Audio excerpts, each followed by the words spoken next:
Dear students, today I am going to teach you a topic, paging. Firstly, we should know what is the basic definition of paging. And in computer operating system, the paging is a memory management scheme by which a computer stores and retrieves the data from the secondary storage for use in main memory. And in this scheme, the operating system retrieves the data from secondary storage in same size blocks called pages, and it is an important part of a virtual memory implementation in modern operating system, which is being using the secondary storage to let the program to exceed the size of available physical memory. But the concept do not depend on whether the terms literally apply to a specific computer system. In this, the physical memory is divided into fixed size blocks called frames, and the logical memory is divided into fixed sized blocks called pages. The size of a page is same of that frame, and the key idea of this method is to place the pages of a process into the available frames of a memory whenever this process is to be executed. As this is the logical address space, and this is the physical address space, and in the logical address space we have the pages, and according to the size of the pages, the each and every logical address in the pages which are being available in the logical address space have the same size of page in the physical address space, which is being known as frame. So we can see each page is being mapped into the physical memory. It is basically to make the division of logical address space into a page number and the page offset. Each logical address space is divided into the page number to specify which page is to be considered and page offset easily. See, as again I'm telling you that this logical address space is being divided into the pages, and according to the size of the page, the physical address space, the size of the frames are same, and according to the size of the page, that particular page is being opened on the specified frame, and the frame number and page number is being maintained by memory management unit. So in the logical address space, each logical address space is generated by the two parts, that is a page number and a page offset.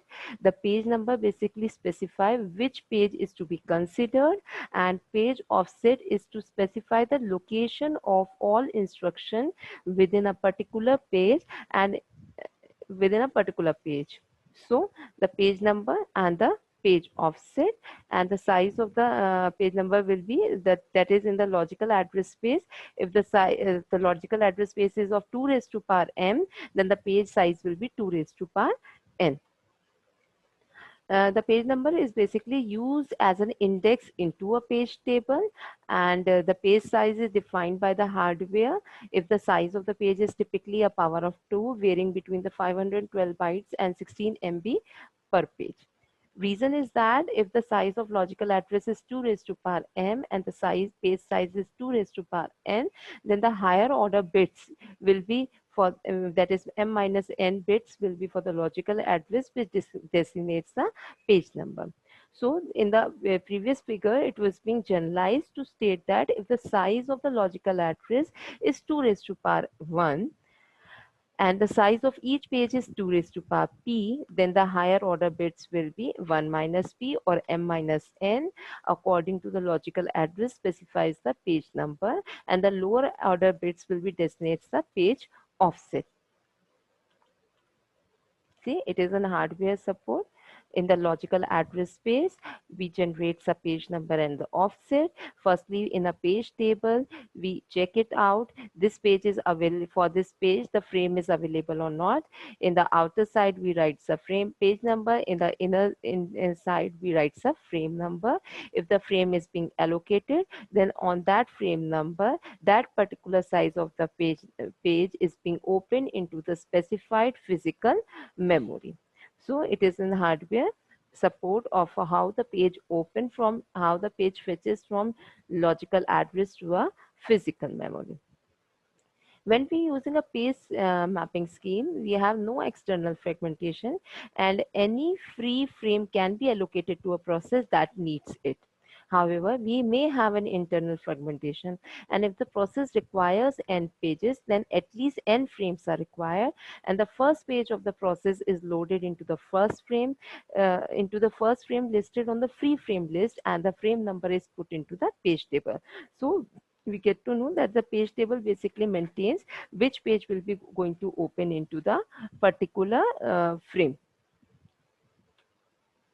See, this is a logical address space.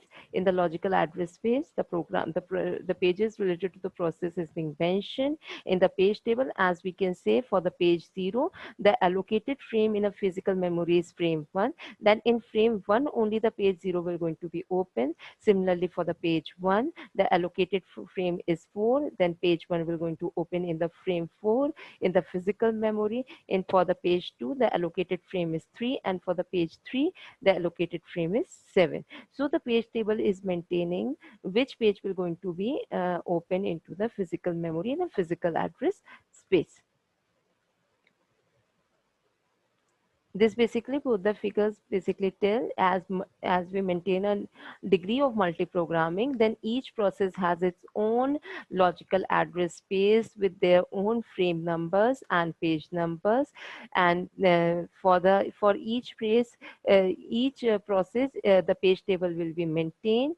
And as we get to know, for the this is a logical address space having these page number. This is a physical address space, and in physical address space, if suppose few frames are already been allocated, then for the new process, firstly we will going to check the free frame list, which frames are now free, and according to the free frame list, the new process pages will be allocated to the defined frames. As we get to know, 14, 13, 18, 20, 50. These are the 5 frames which are being free now. No process is being allocated with their pages. So in these free frames only, we will going to uh, place a page of the new process which is being created now. To implement basically the paging scheme, the simplest method is to implement the page table as a set of register. As each operating system has its own method for storing the page and mostly allocates a page table for each process. For example, a printer to the page table is stored with the other register values in the process control block, and when the dispatcher is told to start a process, it must reload the user register and define the correct hardware page table value frame, the user page table. So the page table is being implemented as a set of dedicated registers, and these registers should be built with very high speed logics to make the paging address translation efficient. The use of register for the page table is satisfactory if the page table is reasonably small. Most contemporary computers, however, allow the page table to verify large, and the use of fast registers to implement the page table is not feasible rather than the page table which is kept in main memory, and the page table based register points to the page table. As we can see here, it is a memory management unit. The memory management units first checks the instruction is being available in the logical address space or not. If it is being available, then it is being maintained into the page table, and according to the page table, we check which frames are being available and which are not, and according to the page table, the frame numbers are being allocated. The size, or that is an offset of the page, will be the same, and according to the offset only, we were going to find the frames in the physical memory. So it is basically in this figure we are telling how the memory management unit coordinates between the logical address space, between the physical address space, and by maintaining the page table, so that we can allocate a unique memory address to each page of a process. As if we want to assess any location, we must first index into the page table, and this requires at least one memory access. And the standard solution to this problem is to use the special, small, fast lookup hardware cache, which is called a translation look aside buffer. The translation look aside buffer is an associative high speed memory. Each entity in the translation look aside buffer consists of two parts, a key and a value. Some TLB stores the address space identifiers in each TLB entry. See, now as we have been introduced as associative memory, recently I told you it is being be the special small fast lookup hardware. So each an entry is being maintained in the TLB, and the percentage of times that a particular page number is found in the TLB is called the hit ratio, and if it is being not found, then it will be a TLB miss. So in previous figure, we have seen that the memory management unit is just mapping with the logical address space and the physical address space, but with the help of an associative memory, the searching of page is being fast and easily it is being available, and the hit ratio is high as compared to miss ratio. So if the page number is not in the TLB, a memory reference to the page table must be made. In addition, if we add the page number and frame number into the TLB, so whatever we are maintaining in the page table, then we get an additional memory, additional associative memory, which is being known as TLB. And if TLB is already filled, the operating system must select one for the replacement. That is, as we have already read in the concept of swapping, that is swap in, swap out. Similarly, in the TLB, some entries will be wired down, meaning they have to be removed from the TLB, and to maintain the high hit ratio, we will introduce those pages which are being required at present by the process. So what is the advantages? That is no external fragmentation. Simple memory management algorithm is being used. Swapping is easy, and we share a common code, especially in a time sharing environment.